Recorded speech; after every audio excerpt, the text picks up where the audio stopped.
The boy science couldn't explain in the summer of 1867, in a quiet farming community just outside Sedalia, Missouri, an 8-year-old boy became the center of one of the most unsettling medical case studies ever recorded in the Midwest. His name was Timothy Caldwell, and to the casual eye he appeared ordinary. Blonde hair kept short by his strict aunt, pale skin that burned in the sun, and manners so polite they impressed even the sternest neighbors. But behind those pale blue eyes lay something that medicine of the 19th century simply could not explain.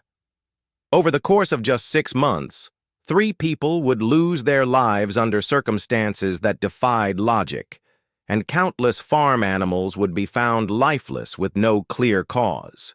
Strangely, each of these tragedies occurred within reach of the Caldwell farm, and each time, young Timothy was there. Dr. Samuel Harding, the region's only formally trained physician, would later write 3 journals detailing his encounters with the boy. Harding admitted that Timothy behaved exactly as a child should, respectful, obedient, never troublesome. Yet something about him left the doctor profoundly uneasy. His eyes did not simply look at me, Harding recorded. They seemed to study me. The first death, the tragedies surrounding Timothy Caldwell, began quietly, almost innocently, with the loss of a little girl. On a sweltering August afternoon, in 1866, 5-year-old Mary Fletcher, daughter of the town blacksmith, wandered toward Willow Creek, a shallow stream winding between several farms, including the Caldwell property. Mary was known for her bright laughter and habit of exploring beyond her mother's watchful eye. By evening, as the Fletcher family prepared for supper, she had not returned. It was Timothy who brought the dreadful news. He appeared at the Fletcher doorstep, clothes damp, voice steady yet touched with just the right measure of distress. "Mrs. Fletcher," he said softly, "I found Mary by the creek. She's not breathing." The search party rushed to the site Timothy described.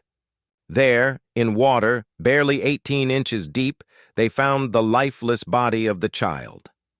Dr. Samuel Harding examined her and declared it a tragic drowning, sadly not unusual in rural Missouri.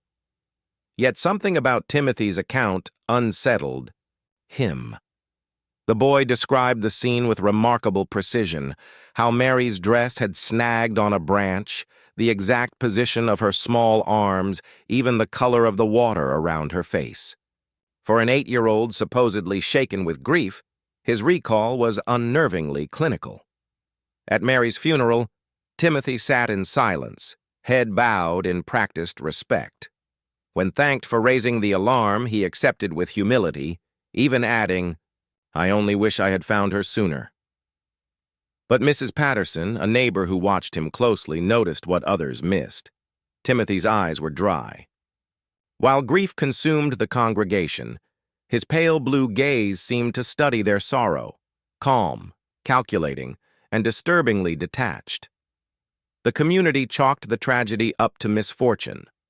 Dr. Harding, however, quietly marked the incident as the first shadow cast by the boy science could not explain. The fall at Devil's Bluff. 3 weeks after Mary Fletcher's funeral, the community of Sedalia was struck again, this time by the death of Henrik Larson, a 63-year-old immigrant who had lived quietly on the edge of town. Henrik was a former logger, his body now bent with arthritis, but his mind remained sharp and his spirit strong. Almost daily he climbed a rocky ridge locals called Devil's Bluff to tend the wild beehives that clung to the stone face. It was Timothy who discovered him. Returning from town one late summer afternoon, the boy noticed a hat tangled in a thorn bush near the base of the bluff. "I called out to Mr. Larson," Timothy explained to the gathering crowd, "but he did not answer. So I climbed down and found him." Henrik's body lay twisted among the rocks, his neck broken, death instantaneous. Dr. Harding examined the remains, finding little beyond the obvious fall. What drew his attention, however, were the bees. Scattered around the corpse were dozens of dead insects, clustered unnaturally at the site of impact. Timothy offered an explanation before anyone had asked. "He must have disturbed the hive," the boy suggested, his tone even. "Perhaps they stung him and he lost his footing." The reasoning seemed plausible, except Harding's own inspection of the hives revealed no disturbance. The bees above were calm, their honeycombs intact, as if nothing had ever happened. Neighbors were uneasy. Samuel Patterson, who had known Henrik for years, insisted the man knew those cliffs better than any soul alive and would never misstep without cause. Yet once again, as with Mary Fletcher, the link to Timothy lingered. He had been first on the scene, first to give an explanation, and, as Harding noted, unusually composed for a child so close to sudden death. At Larson's burial, Timothy's posture mirrored the grief of others, head bowed, hands folded neatly. But Mrs. Patterson noticed the same detail she had seen before. The boy's eyes were dry. While mourners wept for a kind old neighbor, Timothy Caldwell seemed almost watchful. 2 deaths might still be called coincidence. But for Dr. Harding, the shadows around the Caldwell boy were deepening. The Lost Boy in the Welby. September of 1866, whispers had already begun to circle through Sedalia. 2 deaths in 2 months, both discovered by the same pale-haired child, were enough to unsettle even the most skeptical farmer. But the unease turned into dread when Jacob Mills, a 6-year-old neighbor boy, vanished. Jacob had been playing near the edge of the woods by his family's cabin, a place no stranger to children's games. His mother recalled hearing his laughter just after noon. By evening, when he did not return, panic set in. A search party was quickly organized, and among the volunteers was none other than Timothy Caldwell. For 3 days, the community combed the forest. Timothy, despite his tender age, proved tireless. He walked for miles without complaint, guiding older men through thickets and hollows as though he had lived in those woods all his life. He pointed out trails, edible plants, even small springs, knowledge that surprised those who accompanied him. "I just like to explore," he explained, when asked how he knew so much. On the 4th morning, before the searchers had even assembled, Timothy appeared at the Mills cabin. His clothes were dusted with dirt, his hair damp with morning dew. "I think I found something," he told Jacob's father, his voice steady, almost rehearsed. He led them half a mile into the woods to an abandoned well long forgotten by most of the community. Inside, lying motionless at the bottom, was Jacob Mills. The fall had killed him instantly. Dr. Harding, summoned once again, noted the disturbing circumstances.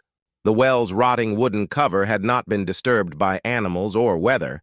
It appeared to have been deliberately shifted aside. Stranger still was Timothy's explanation. "I dreamed about the well," he told Harding quietly. "And when I woke, I just knew where to look." The physician recorded his growing unease. 3 deaths, 3 discoveries, each time Timothy at the center.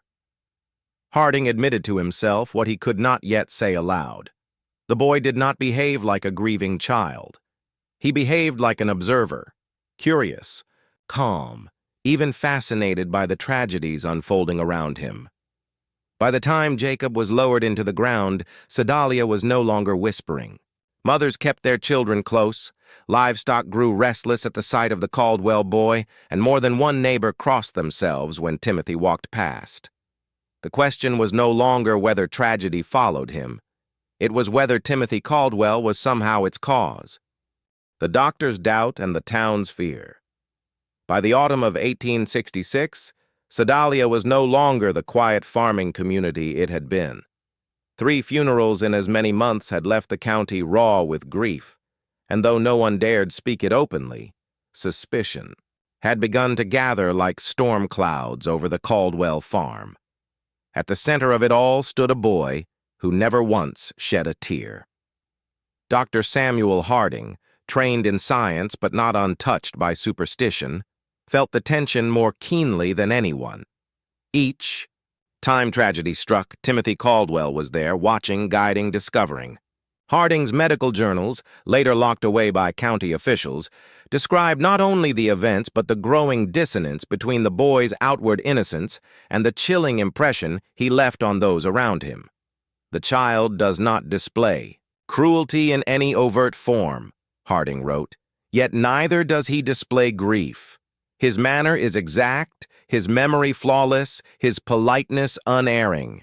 He is not inhuman, yet he is not entirely human either."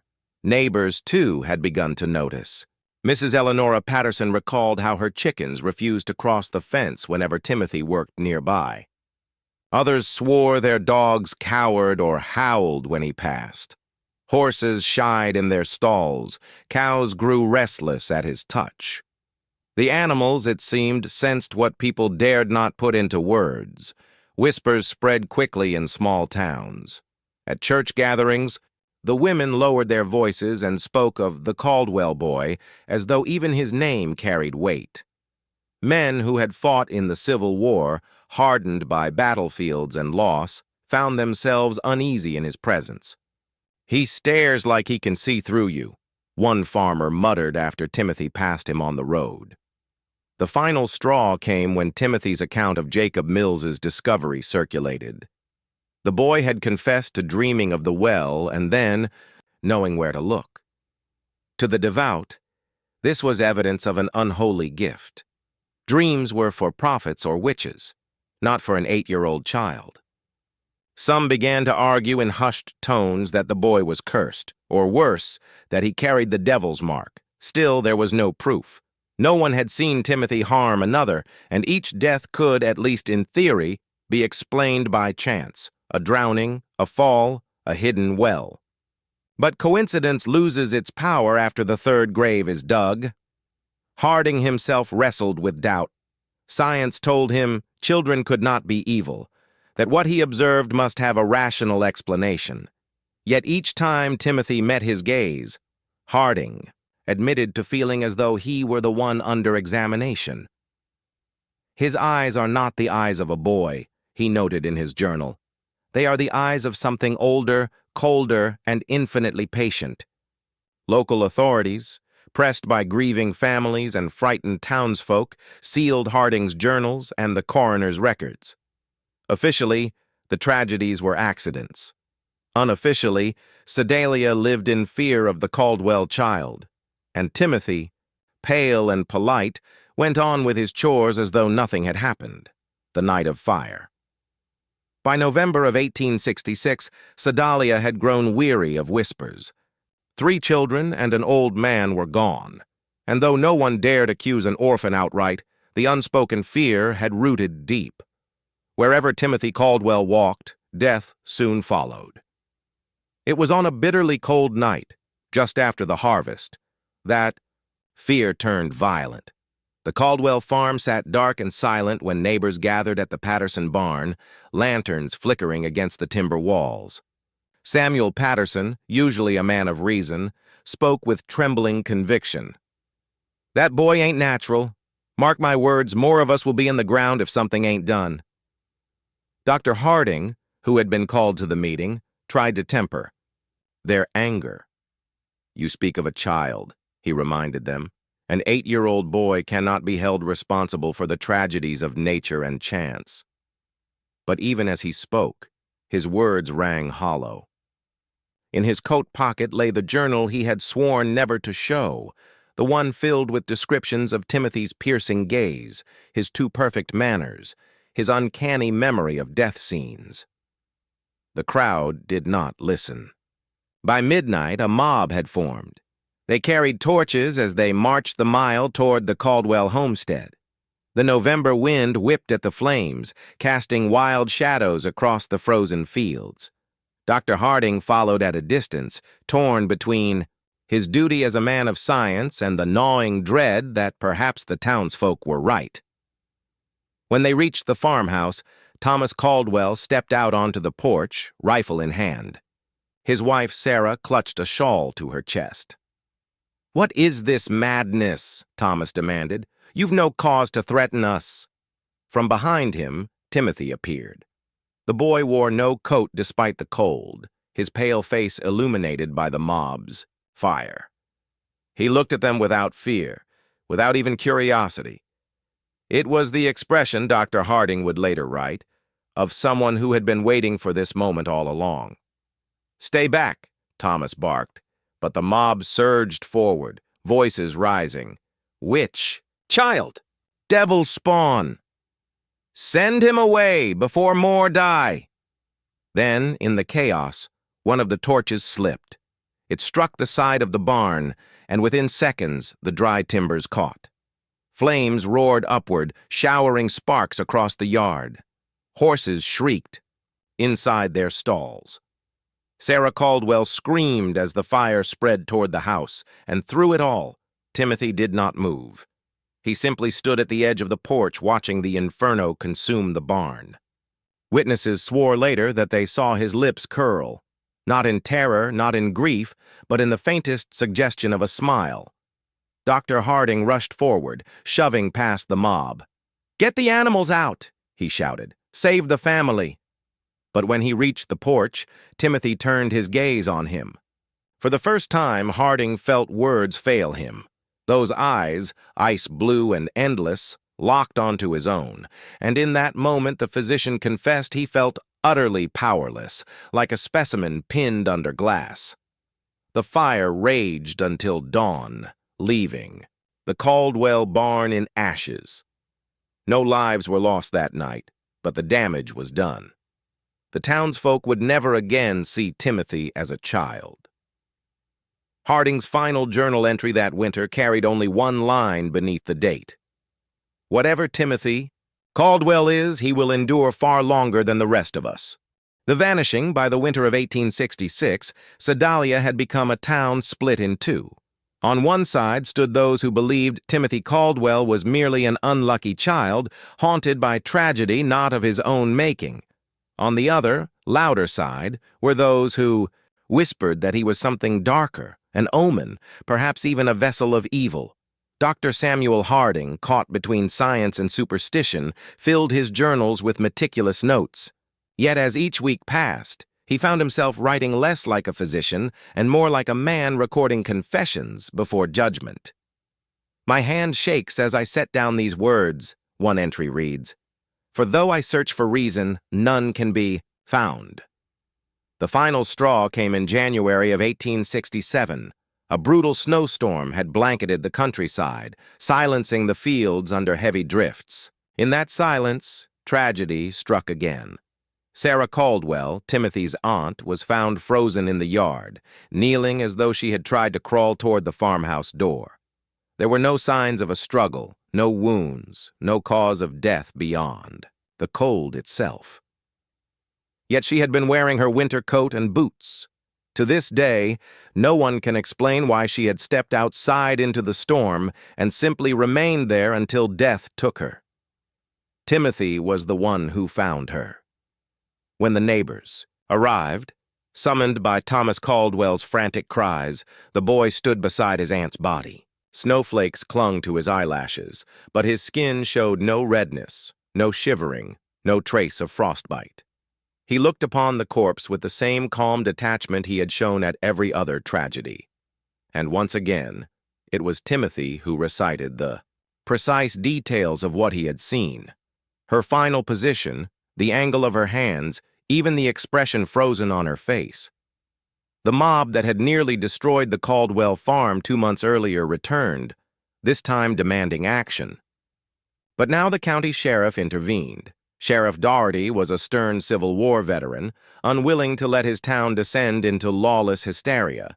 He ordered the people to disperse, threatening to jail anyone who raised a torch against the boy. Yet even he seemed unsettled by Timothy's presence. What happened next remains one of Sedalia's darkest mysteries.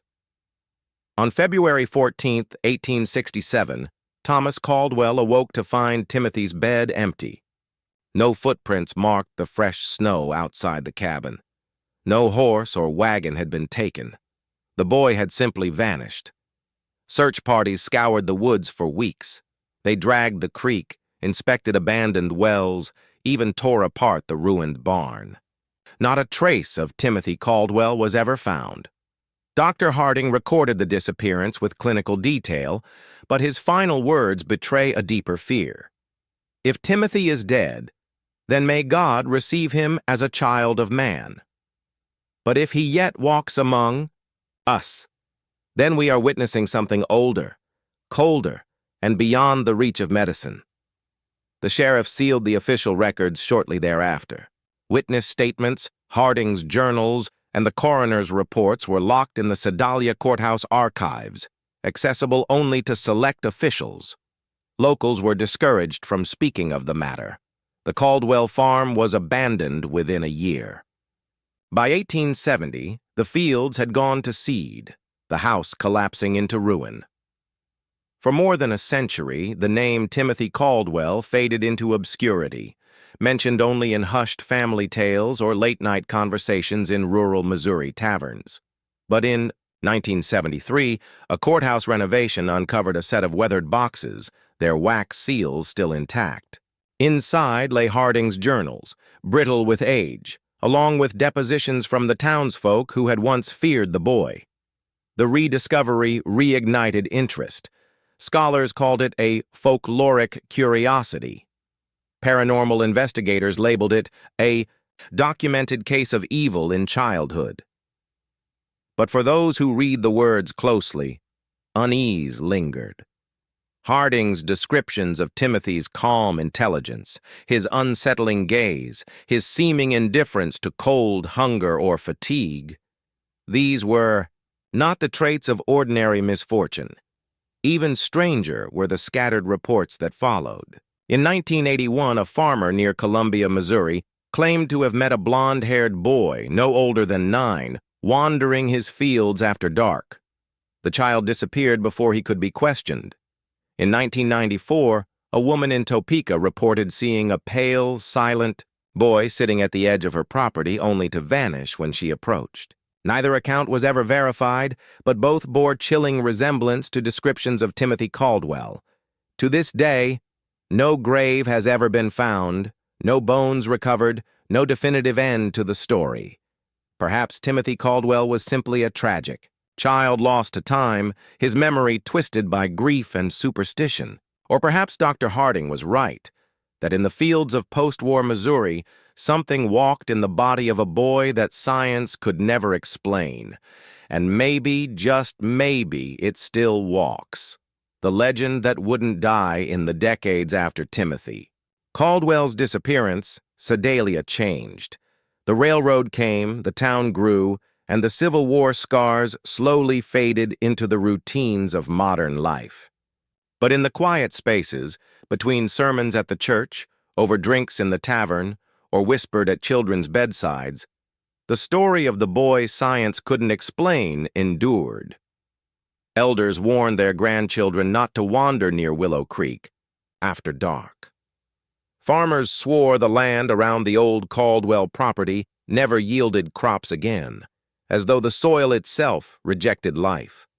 Travelers who passed through sometimes reported a strange silence falling over the fields, a silence broken only by the feeling of unseen eyes. By the early 20th century, the story had taken on the shape of folklore. Some called Timothy a cursed child, born under a blood moon. Others insisted he was a changeling, swapped in infancy by some darker force. A few, more superstitious still, whispered that he was not gone at all, that he simply moved from place to place, waiting, watching, and never aging. When Harding's journals were unearthed in 1973, the legend roared back into public attention. The press sensationalized the rediscovery, dubbing Timothy Sedalia's devil child. Skeptics dismissed it as a mix of grief, hysteria, and poor 19th century record-keeping. But others found themselves disturbed by the consistency of witness, testimony, the chilling precision in Harding's notes, and above all, the fact that no body was ever found. Modern paranormal investigators made pilgrimages to the ruins of the Caldwell farm, their cameras and recorders set to capture anything unusual. Most left with nothing but static, though several swore their batteries drained instantly the moment they stepped onto the property. One crew in 2009 reported capturing faint childlike humming near the site of the collapsed barn. The sound, they claimed, was clear enough to send one cameraman fleeing into the night. Locals still share accounts, usually with the hesitation of those afraid of ridicule. A hunter in 2016 swore he saw a boy in the woods, standing barefoot in the snow, staring without blinking. A Sedalia schoolteacher once claimed she dreamt of Timothy 3 nights in a row, each dream ending with the child silently pointing toward her classroom window. She resigned within the year. For the people of Sedalia, the legend of Timothy Caldwell is not merely history. It is a reminder of how fear can consume a town, a reminder that some mysteries remain unsolved, and perhaps a reminder that whatever Timothy was, he may not be gone. Dr. Harding's final words echo across time, haunting anyone who reads them. Whatever Timothy Caldwell is, he will endure far longer than the rest of us. And so the story remains, half history, half nightmare. A boy who never aged, who never cried, who seemed to belong more to death than to life. Perhaps he was only a child caught in tragedy. Perhaps he was something older, wearing the shape of one. But when the wind sweeps across the empty fields of Sedalia and the night grows too still, many claim you can almost hear the sound of small footsteps in the snow, footsteps that science could never explain. The case that refuses to rest. More than 150 years have passed since Timothy Caldwell first arrived in Sedalia, yet the shadow of his story still lingers. What began as a private tragedy recorded in the journals of Dr. Samuel Harding has become one of the Midwest's strangest and most enduring mysteries. In the years following the rediscovery of Harding's writings in the 1970s, universities, amateur historians, and paranormal societies all attempted to piece together the truth. The Missouri Historical Review published an article in 1975 dismissing Harding's account as an overactive imagination colored by grief and superstition.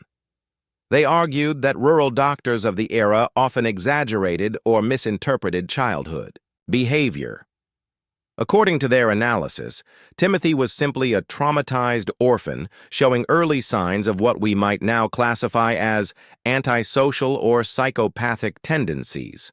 But others weren't convinced. Harding was known for his professionalism, and his records, while unnerving, were methodical, consistent, and often cross-referenced by eyewitness accounts. If Harding's writings were fabrications, why did they align so closely with the recollections of neighbors, many of whom never saw the journals in their lifetime? Why did so many unrelated individuals describe the same unsettling qualities in a child barely 8 years old? In 1981, a team of paranormal investigators spent 3 nights at the ruins of the Caldwell farm. Their footage, grainy and imperfect, captured strange anomalies, shifting shadows, fluctuations in temperature, and what one researcher swore were child-sized footprints in freshly fallen snow, though no children were present. Critics dismissed the findings as hoaxes or equipment malfunctions, but to believers, it was proof that Timothy's presence still lingered. Even today, the legend persists in unsettling ways. Some Sedalia residents refuse to speak of Timothy at all, calling the subject cursed. Others use his name as a warning to misbehaving children. Be good, or Timothy Caldwell will come for you. A handful of elderly residents recall stories passed down from their grandparents about seeing a pale-haired boy wandering the woods well into the early 1900s, long after Timothy should have grown into adulthood. Psychologists who have reviewed the case argue that Harding may have been observing one of the earliest documented examples of a child displaying traits of severe sociopathy. The chilling detail of Timothy's lack of emotion, His manipulative charm and his unnerving intelligence mirror what modern science now understands about dangerous personality disorders. Yet even that explanation cannot account for the sheer number of deaths and strange occurrences surrounding him in such a short span of time. Then there are the more supernatural theories. Some point to folklore parallels, changelings, omens, or even entities feeding on grief and tragedy. Others suggest that Timothy's nature may never have been human at all, that he was merely wearing the shape of a child. And so, the debate continues. Was Timothy Caldwell a traumatized orphan, warped by war and loss into something monstrous? Or was he something far older, a darkness that slipped into Sedalia during the chaos of the 19th century and has never truly left? The unanswered questions are what make this case endure. Harding himself admitted in his final journal entry that he could not classify Timothy within the boundaries of science or medicine. He ended with words that still chill readers to this day. The boy is gone, but I cannot bring myself to say he is dead. I fear he is simply elsewhere, waiting. What disturbs me most is the sense that one day we will see him again. Today, Timothy Caldwell lives on in whispers, in folklore, and in the imaginations of those who stumble across his story. Perhaps he was just a child, cursed by circumstance and misunderstood by his community. Or perhaps he was something much darker, an enduring mystery that science, history, and time itself have yet to solve. Either way, one truth remains. Timothy Caldwell has never been explained, and until he is, Sedalia's most infamous child will continue to walk the uneasy line between fact, legend, and nightmare, echoes in the present. In the digital age, Timothy Caldwell's story has found new life. What was once a local legend, whispered only in Sedalia taverns and churchyards, has become a subject of fascination across online forums, YouTube documentaries, and late-night podcasts. The rediscovery of Harding's journals in the 1970s gave scholars a foundation. But it was the internet that gave Timothy an audience. Paranormal communities on Reddit, dedicated mystery archives on YouTube, and dozens of podcasts have dissected every line of Harding's writing. Comment sections fill with theories, some insisting Timothy was simply a misunderstood boy, others swearing he was something inhuman. What unsettles many is how consistently Timothy's story resurfaces in the modern day. Each decade seems to bring new sightings, always eerily similar. A boy no older than 9, pale, quiet, often barefoot, sometimes humming, always vanishing before he can be approached. These accounts appear in places far beyond Missouri, Kansas, Illinois, even as far as Colorado. None can be proven, yet none can be fully dismissed. One of the most circulated cases appeared on a true crime forum in 2012. A woman in rural Kansas described her daughter waking her in the middle of the night, frightened by a boy in old clothes standing outside her window. When the woman looked, she saw nothing, but in the snow below the glass, she later claimed to find a set of small, barefoot prints that ended abruptly after only a few steps. Photographs of the prints spread online, sparking heated debate. Skeptics called them fabricated. Believers saw them as evidence that Timothy had never left. Even within Sedalia, the legend refuses to die. High schoolers dare one another to visit the ruins of the Caldwell farm, now nothing more than scattered stones and tangled brush. Some return laughing, others shaken. A few insist they heard humming in the wind, a sound too melodic to be the creaking of trees. Local authorities still treat the story with irritation. The sheriff's office refuses interviews, calling it an old superstition that should stay buried. But the refusal only deepens suspicion. Harding's journals remain in state archives, fragile and restricted to researchers. Each time a scholar publishes a paper dismissing the case, it seems to fuel interest rather than silence it. Psychologists argue the story endures because it represents a primal fear, the corruption of innocence. A child should symbolize purity, yet Timothy embodies the opposite. Calm where there should be fear, silence where there should be laughter. Whether real or imagined, he unsettles because he defies what we expect of childhood, and yet the persistence of modern encounters raises unsettling questions. If Timothy Caldwell was only a boy lost to history, why do sightings continue? If he was a changeling or spirit, why has he never aged? The truth, as always, lies in the uncertainty. For some, Timothy Caldwell is no more than a folk tale exaggerated by grief, hysteria, and the internet's hunger for the unexplained. For others, he is still out there, walking barefoot through snow, humming quietly in the night, watching from the edges of towns. More than a century has passed, and yet one fact remains. Timothy Caldwell has never been explained. And until he is, his story will remain not just Sedalia's mystery, but ours. The final note in closing the long, unsettling account of Timothy Caldwell, one is left not with clarity, but with a deeper unease. Dr. Harding's journals, with their careful documentation, remain the cornerstone of our understanding, but they offer more questions than answers.